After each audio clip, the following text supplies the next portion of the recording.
So several of you were in here yesterday when we went to the camera petting zoo. I had my Cirkut camera set up. How many of you do know what a Cirkut camera is?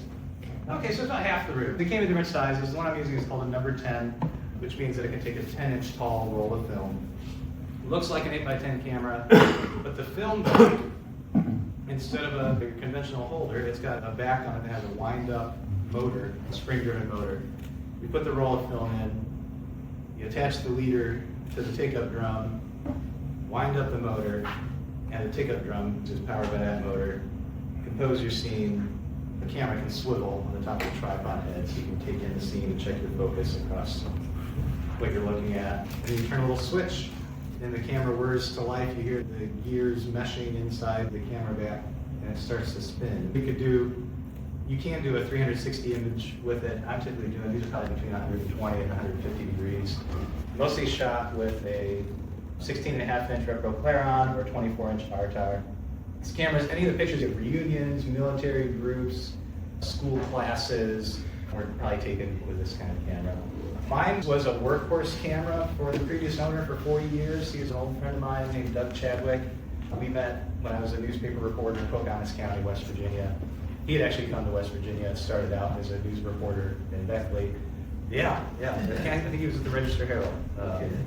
And he and a friend, Mark Crabtree, discovered the photography of this West Virginia photographer named Rufus. Actually, he went by Red Ribble. He used this type of camera to document coal miners and coal mining communities throughout southern West Virginia, the teens to almost 1950. They actually found his camera, and I've got a picture of him and Mark admiring this camera back in '78. So Doug kind of fell down the rabbit hole with this camera, used it for the next 40 years shooting state legislatures and car clubs. So Lotus Owners Group, Ferrari Owners Group, Corvette clubs. If you take a picture of a group of 100 people or 100 cars, now you've got 100 customers. So Doug, that was his bread and butter for 40 years. Money. Yeah, they were money makers. And he had actually approached me about 10 years ago. He was getting ready to retire from the traveling aspect of it. Asked if I would be interested. I shadowed him on some jobs. But Doug, unmarried, no kids, he could travel to 20 different states to shoot the state legislatures. And I was just starting a job as a marketing director at the historic theater and doing concert photography, and I just could not make that work. And then after Doug passed away, Mark reached out to me and said, hey, would you like to have this camera? At first I was thinking about, in terms of just preserving the camera and the history. And then when I got to think, hold on, like, all of a sudden I started thinking, I could use this. Nice.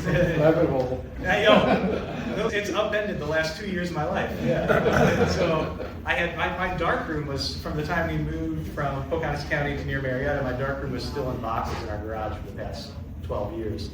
I was still shooting some tintypes. That's how Doug had first approached me, because I knew I was comfortable with a large format camera, shooting tintypes and that finicky process. And the Cirkut's a finicky camera. And so I really had felt, it had gone from feeling like that ship had sailed to all of a sudden I was like, oh no, I could do this, and I don't have to make money with it. I can have fun with it. Yeah. I didn't have paper at the time, which is why I pretty immediately latched on to doing Vandyke prints.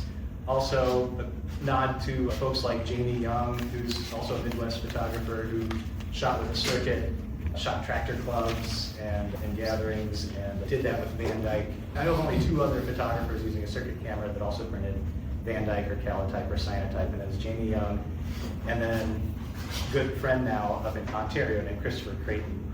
He has a great YouTube video on how he processed these. He was giving a talk for a photo society up there and talked about his developing process and his Vandyke and calotype process. And this calotype with a K, not calotype with a C, and actually his contact information was at the end. I emailed him right away. He calls me back. What you're going to find now is contemporary Cirkut photographers are the most friendly and willing to share information type bunch that you'll encounter. So I've made a lot of really fun, interesting friends over the last couple years with this camera too.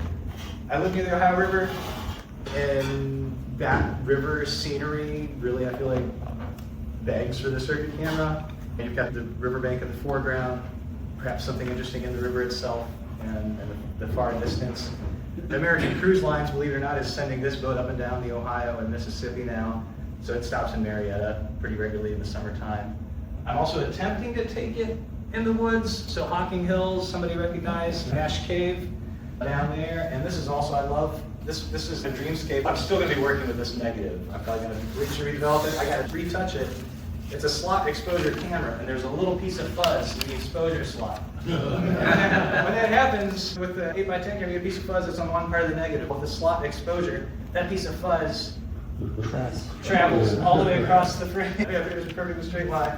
And these are a couple of my very first. When I first had the camera, first got things to where I could shoot. Our family traveled down to Florida by way of Savannah, so folks might recognize Forsyth Park if you've been there. That's also when I want to work with a little bit more. I was a little bit bummed when I really looked at it again in terms of you're still learning to use the camera. So it's, oh yeah, composition. Like, why did the head of the white statue against the white sky? So I'm going to try to play with that a little more. This is, of course, Warrenslow Historic Site. This one is actually a version of this is in the exhibit, and a version of this guy is in the exhibit. Oh, I love this because it has the, what was the French photographer's name with the race cars? Anybody? There you go, Latrice. The stern wheel was moving contrary to the motion of the camera. And so the paddle wheel is an oval. Yeah, yeah, and the boat is shorter. So the fun, something you can only do with a Cirkut camera, really, is shorten objects in motion to a significant degree. Or stretch them. What's that? Or stretch them if they're going to Or the stretch them, yeah. direction. So now I want to get it on the return trip sometime and see how long, I can do a slow exposure, how long I can make. This is the Valley Gem stern wheeler. That's a tourist boat that operates. So it is fun to capture, again, capturing motion with large format. This guy's moving probably about 5 to 7 miles per hour, which is about as fast as I'm going to capture with the Cirkut. Also, this bridge moves. This is one of the last hand-operated swing span bridges in North America. All these people out there standing on the bridge, literally, it's a complement to the Cirkut. So there's a ring gear along the top of the bridge.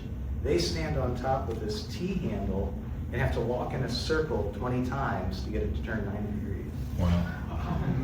This bridge was built in 1913. Sorry, I talk a lot. Any questions? Yeah. Explain it. Same image, different process. Same process. Vandyke, selenium toned, trying to get it to where I wanted. Getting consistency with Vandyke has been a struggle for me. So that's what this is talking about. Also, oh yeah, I forgot this one has a blemish on it.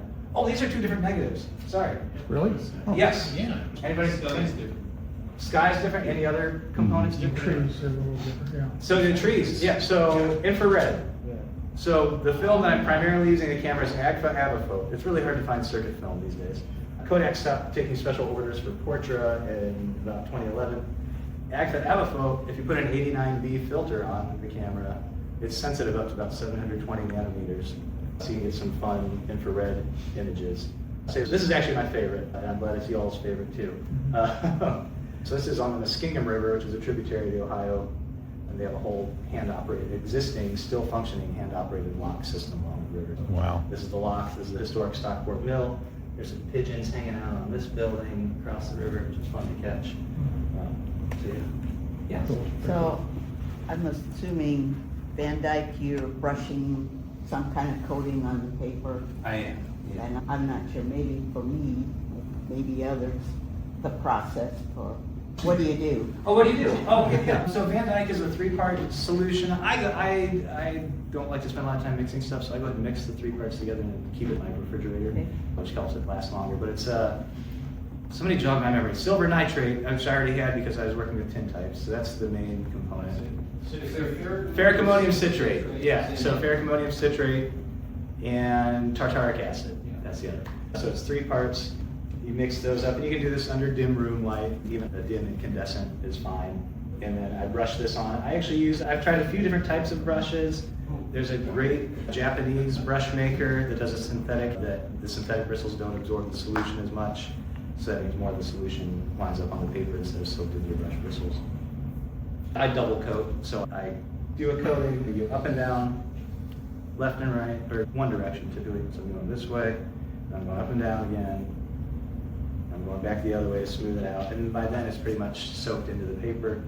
I let it dry for about 5 minutes, and I recoat again. And it takes, first coat on this guy was probably 6 or 7 milliliters of solutions. I'm using droppers to measure out, and then I'll recoat with about 2/3 to 3/4 as much more. How long are the negatives and how long's roll of film? These are all about 36, 38 inches. And at first when I shot, I was like, oh, I can do a 50 or 60 inch negative. And I have. It's. How do you deal with the change of exposure? That's a great question. You can really see that in this ash cave one, going from the cave to the trees, right to that other ash cave one. I'm gonna have to get creative with either. The filter in front of it, or what? You could do that. I don't think I've tried to deal with it in camera. I would deal with it in the darkroom. And one of the things I did take, I was just talking to somebody about Mark Osterman, but I took his negative retouching class back in the day. And one of the techniques we worked on then that I want to really try with these types of images is to use tracing paper and graphite or charcoal and just mask, basically creating a mask that will, you adhere to the base side of the negative and help even out that unevenness in exposure. It's the same thing Alan Ross does, but at the negative stage of his warrior. Oh, okay. He creates a mask in Photoshop or just gets some tracing paper out, starts using the red and green. And I could do it in Photoshop too. I have a printer and a transparency film, and for some negatives that maybe are more than my darkroom skills can handle, I may go that route. For me, part of the joy of this is not working with a computer at any stage. Because I work in marketing and graphic design and digital photography, and when I want to create for me, it feels like much less work and more like fun when I'm not. How long on the rotation, let's go back to the one where you had the differences in exposure. Sure. Yeah. How long is the rotation for the second? In terms of how much time I'll have? The reason why I ask, theoretically, is an old-fashioned way. As you saw it coming, could you put a neutral density filter by You really- hand? I'm thinking like- the old-fashioned day when you put something in front of the lens. Yeah, hold something in front. I'm so clumsy, I would probably bump the camera. But I could try that. Yeah, that's certainly an approach. Yeah, the camera itself, it's going to be sensitive to any interference in it, Oh, yeah. banding, and all of a sudden you've got a strip that's overexposed. So basically, you would meter several sections, if you were gonna do that, figure out, okay, neutral Do density. that, yeah, boy, that's some choreography, and then thinking Yeah. about, you'd really have to do some pre-visualization of, okay, where's the camera going to relative to where I need to drop the filter? Yeah, but you're pretty talented, you can probably do that. I appreciate your confidence. Use I'll two Polaroid lenses, two Polaroid filters, polarize it. and motorize them. Oh my gosh. You're getting absurd. You mentioned that manufacturing film for circuits, so you're depending on finding old stock of film? Pretty much, I will say Ilford, as part of the ultra large format sale, does do HP5 and 8-inch rolls of 100 feet, so you've still got to cut it down and spool it. And they do FP4 is a 10-inch 100-foot roll. That you can cut down. Those are going for over $1,000 actually. So $10 a foot. The Avafote is only about $250, $300 for a 250-foot roll. So you're going from $10 a foot to $1 less a foot. This is only $3 worth of film. It's incredible. That is. Yeah, I rated ISO 50. It's also out of date. It expired in 2014, but hardly any fog. When I measured on my densitometer, the clear areas are like 0.15 and really nice contrast. I'm doing rotary development and PyroCAD HD with basically made my own developing tube out of 4-inch ABS black plumbing pipe. My friends who had this camera before me, he developed his Portra in a Jobo that he had modified. Fits in a 2500 series tank. That all came to me here recently, so that has blown my mind and has totally made upend my whole darkroom setup here a little bit. But yeah, so I do have a freezer full of film that I've acquired from retired Cirkut photographers, some aerial film, and a couple rolls of HP5 I got before the prices went crazy the last couple of years. And Astrum out of Ukraine, you can get film from them as well, in aerial film size. That's great. Good work, Drew. Oh, thanks so much.